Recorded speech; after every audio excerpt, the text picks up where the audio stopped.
all children are communists, okay? They're all communists. When it comes to children, I think you're all wrong. Elon Musk, the other day, I saw him, on some video, he was talking about how to teach children, and he's wrong. You're all wrong, and let me explain why.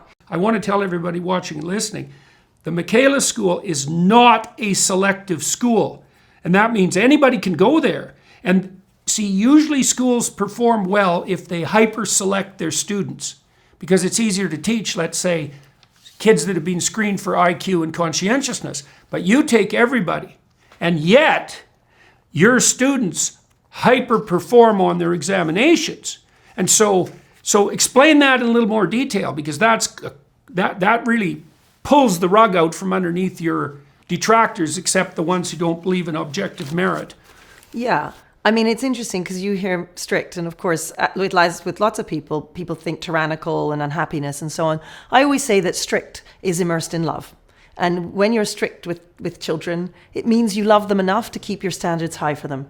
And I would say that most teachers and parents nowadays want to be friends with children.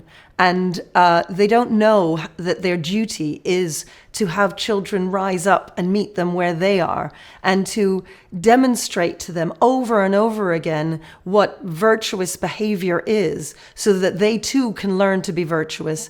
And that when grandma's looking a bit sad, you say to the boy, go and bring her a cup of tea. You explain that is what kindness is. And every little moment of kindness in the particular, the child is able to do over and over again.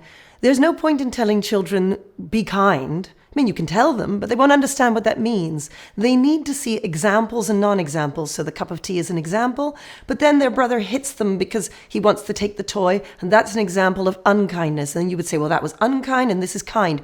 Over and over and over again. And over years, I know you're interested in evolutionary psychology. This is what we are as humans. Other animals, within a few weeks or a few months in the jungle, they get sorted and off they go. Whereas human beings take many, many years to be able to survive on their own without their parents. And the role of the parents and the role of the teacher should be to show them the particular over and over again, whether that's about gratitude or about duty or about kindness and so on.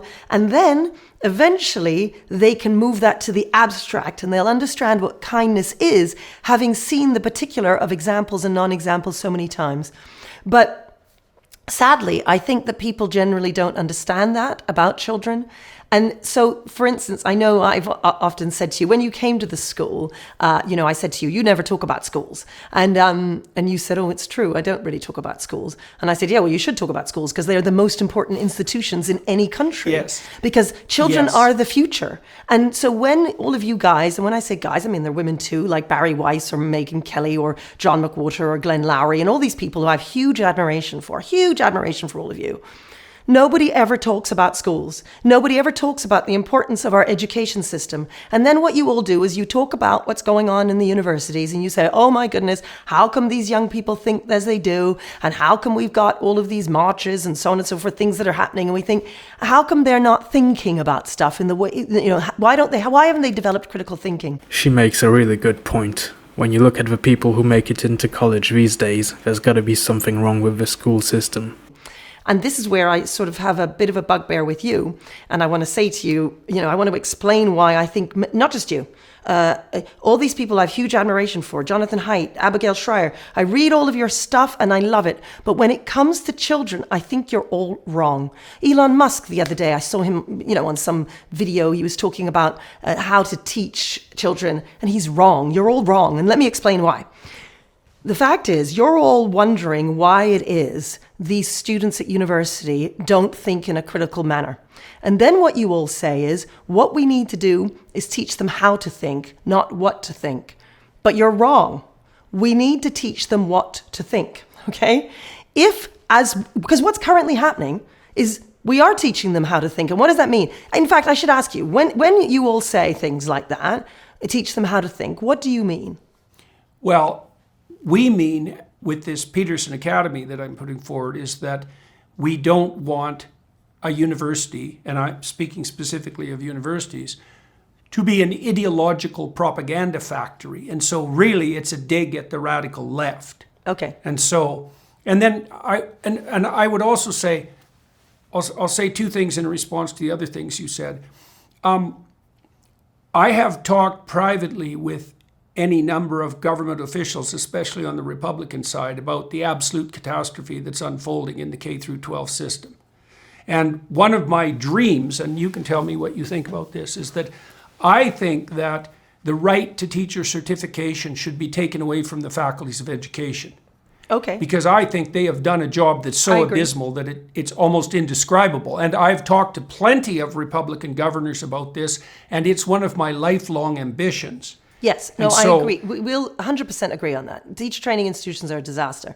But, okay, and it's really interesting what you said. You don't want this ideology just pumped through kids, and I 100% Not agree at universities. Yes. That's not the same as K through 12. Okay. And, I also agree with your approach from the particular upward with regards to children. I know. So that's crucial. I know. It's just that when you all talk about this business of teaching them how to think, what that looks like in a classroom in a high school is that, okay, so what that is the standard discussion between knowledge and skills. Should we teach them knowledge or should we teach them skills? How to think is a skill, and it can only be done within a particular domain. So I don't know how to think about cars. Okay, if you told me, you put a car in front of me and said, create a different kind of car, Catherine, be creative, think outside the box. I wouldn't know what to do because I don't know anything about cars. But if you tell me to turn education on its head, I've done exactly that. I've been very radical, I've thought outside the box, and I've done things very differently. Why? Because I know education inside out. The only way you can think in a creative manner or think outside the box and have independent thoughts about anything is to know it really well. And so that means children at school level need to be taught loads of knowledge. So when you all say things like we need to teach them how to think, I disagree with you. When I say we need to teach them what to think, what I mean by that is we need to give them knowledge about the world wars, about slavery, about colonialism, about all of these ideas that if they don't have historical knowledge, they're unable to make a judgment that is well informed and that isn't just going to go down an ideological route.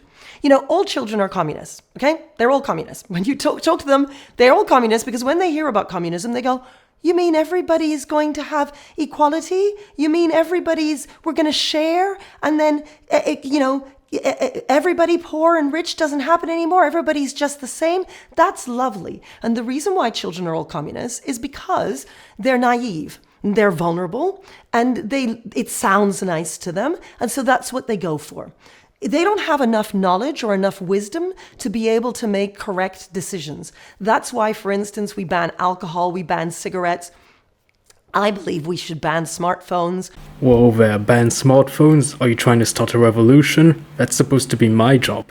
We ban sex, we ban marriage, we ban driving. There are all kinds of things that we ban from children. And the thing about the libertarian right, while I myself believe in freedom and I believe in freedom of speech and all of that, when it comes to children, I don't believe in any of it. I believe that children need their freedoms restricted so that later in life they can be truly free. I think there's a minority who are gonna go crazy under this sort of system once they hit puberty. The reason for this is that at adolescence, creative people and especially men start craving freedom and independence. Men are evolutionarily designed to be hunters and warriors, and while society may have evolved in the last centuries, our biology hasn't had time to catch up yet. Putting young men going through adolescence in a classroom for 8 hours every day is torture for them, especially if they have ADHD, which is more common in men than women, because it's essentially a vestigial remain of the warrior's reflexes. And when I say their freedoms need to be restricted, that doesn't mean that they're unhappy. You saw at my school just how happy they were. So let me ask you a clarifying question. Yeah. Do you mean that their freedoms should be restricted, or do you mean that the domain within which they have freedom should be restricted? Well, no, I would right? say Because both. those are different, right? Yeah. Because the one tilts more to, in some sense, conceptually towards control. See, let me give you an example. You tell me what you think about this. This is a very concrete example, so it brings it down to earth. So imagine you have a 4-year-old child and he has a closet full of clothes, like 40 outfits to wear, and they're all hanging on on hangers. And maybe he's a little hungry and a little tired, and you open up the closet and you say, which of those outfits do you want to wear? And he has a meltdown. Okay, and so imagine that instead you take 3 of those items of clothing off the hangers and you put them on the bed, and you say, which of those 3 pieces of clothing would you like to wear? And then he can point to one with no problem. And it's like so there's a consumer choice literature, for example, that shows you that if you have 4 shampoos to choose from on the shelf and you pick one, you're happier with your purchase than you are if you have 200 on the shelf to pick from. Because you drown in complexity and you've probably made the wrong choice. So with children, my sense is that, they need that play that enables them to decide, but adults are supposed to be wise enough so that the domain of choice that's presented to them is commensurate with their actual emotional and cognitive ability. So, I'm wondering what you think of that formulation.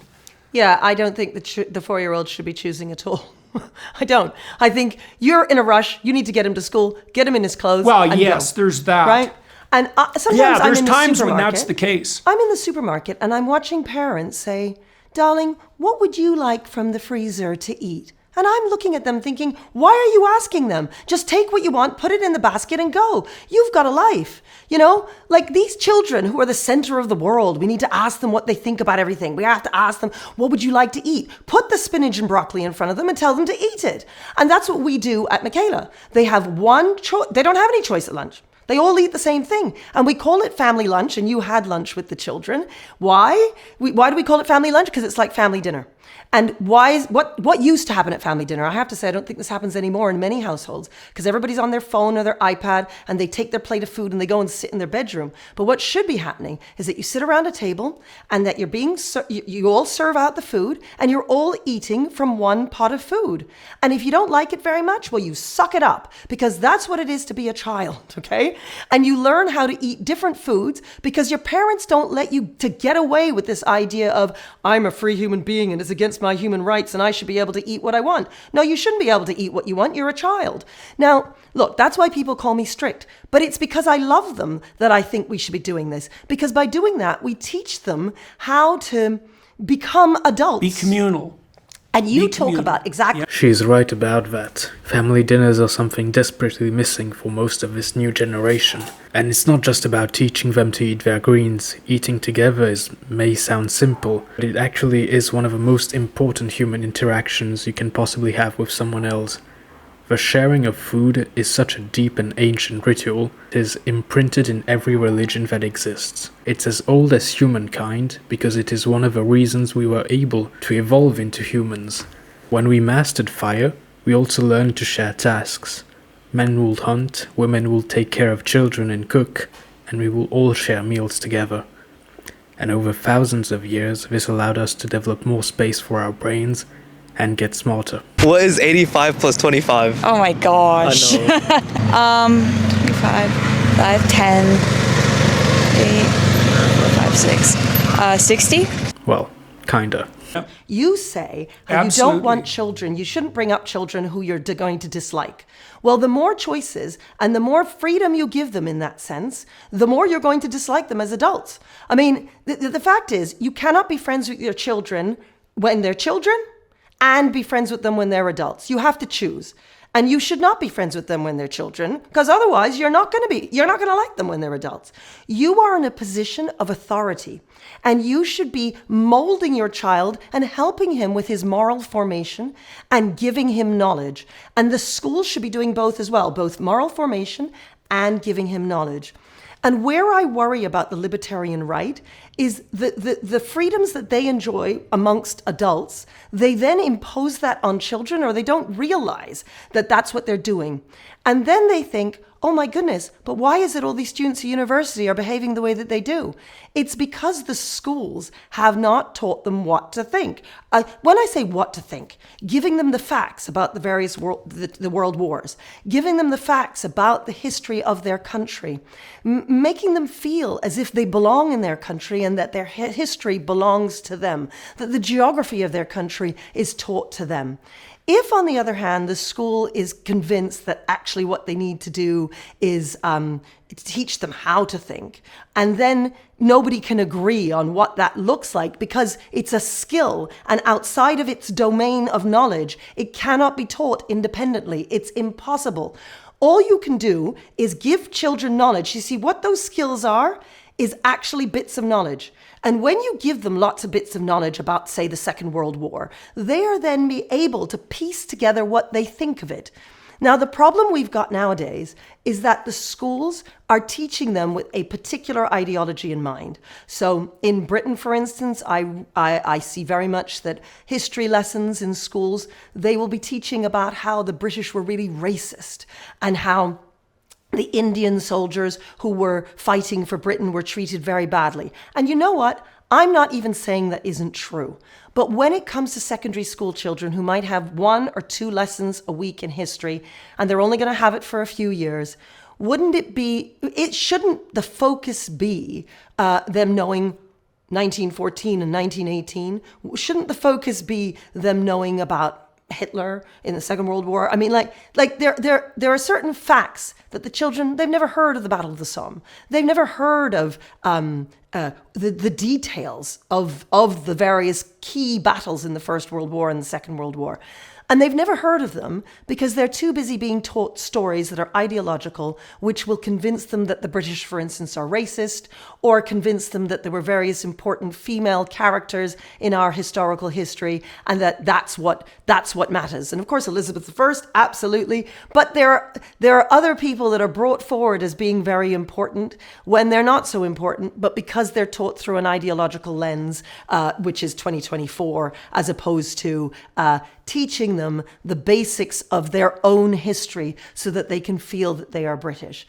That's definitely a problem with schools. They cram kids' heads full of numbers like dates and how many millions died, but they never really make them understand what those times were like. The destruction, the pain, genocide that happened because of ideology and extremism. It's the Dunning-Kruger effect. These kids don't know anything, so they assume they know everything.